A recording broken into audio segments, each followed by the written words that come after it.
Au nom du Père, et du Fils, et du Saint-Esprit. Amen. Mon Seigneur et mon Dieu, je crois de tout mon cœur que tu es ici, que tu me vois, que tu m'entends.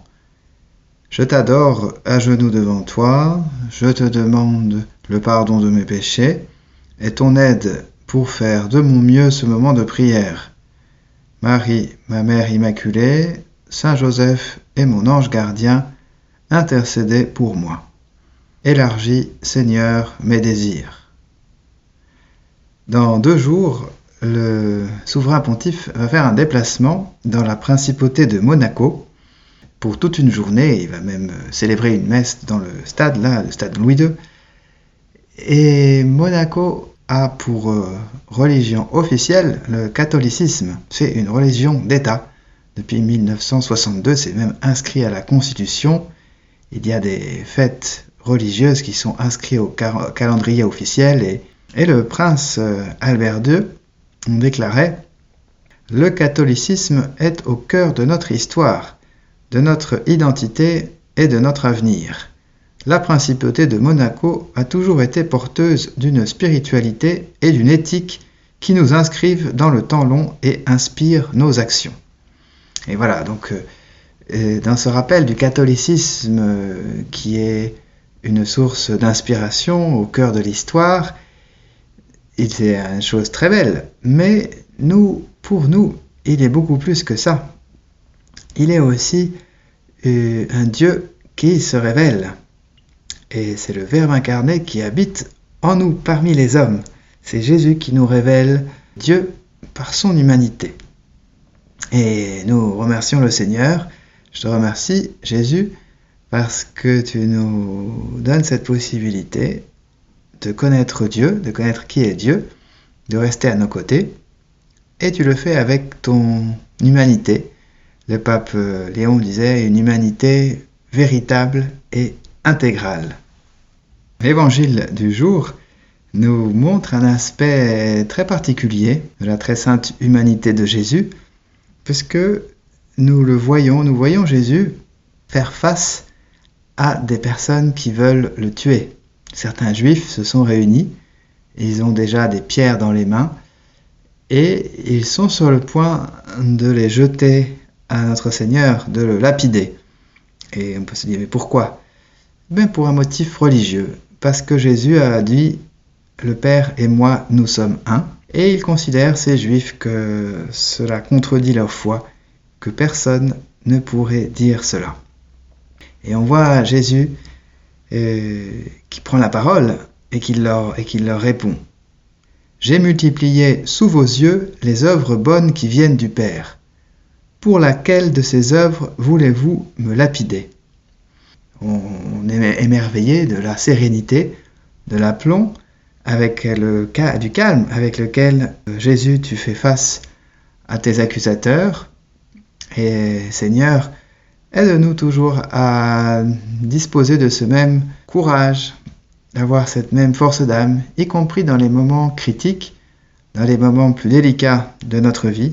Et là, on voit même Jésus qui a un ton presque un peu provocateur. Il dit « Oui, mais pour quelles bonnes œuvres voulez-vous me lapider ?»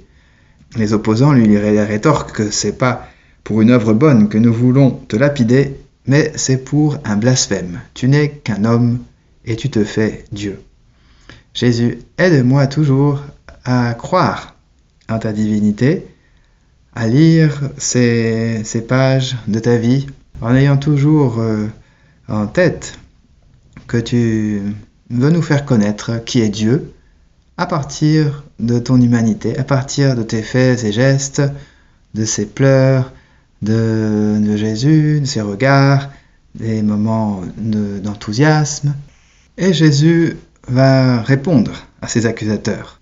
Il va leur citer un psaume, parce que Jésus leur répliqua « N'est-il pas écrit dans votre loi, j'ai dit, vous êtes des dieux ?» Il s'agit du psaume 82, au verset 6, qui est un peu plus long, et ce psaume 82 qui dit « Je l'ai dit, vous êtes des dieux, des fils du Très-Haut, vous tous. » Et donc avec la citation, le Seigneur affirme que nous tous, nous pouvons être appelés Dieu, des fils du Très-Haut, alors à plus forte raison, celui qui est le Verbe de Dieu peut être appelé Dieu. Et il ne s'agit pas d'une erreur. Jésus, tout ce que tu nous dis est la vérité. Notre Seigneur affirme que s'il appelle certains hommes fils de Dieu, à plus forte raison, lui, qui est la parole de Dieu, peut l'être. Jésus est celui que le Père a consacré et envoyé dans le monde. Nous lisons un peu plus tard dans ce passage de l'Évangile, il affirme avec autorité et sérénité devant ceux qui veulent le tuer. Et nous imaginons la scène devant ce peloton d'exécution. Le Seigneur continue à affirmer la vérité, continue à dire à tout le monde ce qu'il est et comment nous pouvons nous-mêmes bien être avec Dieu. Saint Augustin disait « Si nos pensées sont bonnes, nous sommes en Dieu. Si nous vivons saintement, Dieu est avec nous. » Voilà, de vivre, d'être en Dieu, ou que Dieu soit avec nous, c'est cela que le Seigneur nous propose qui va au-delà de une influence culturelle, une inspiration comme un livre qui nous inspire. Le catholicisme et notre foi va beaucoup plus loin qu'une simple reconnaissance officielle.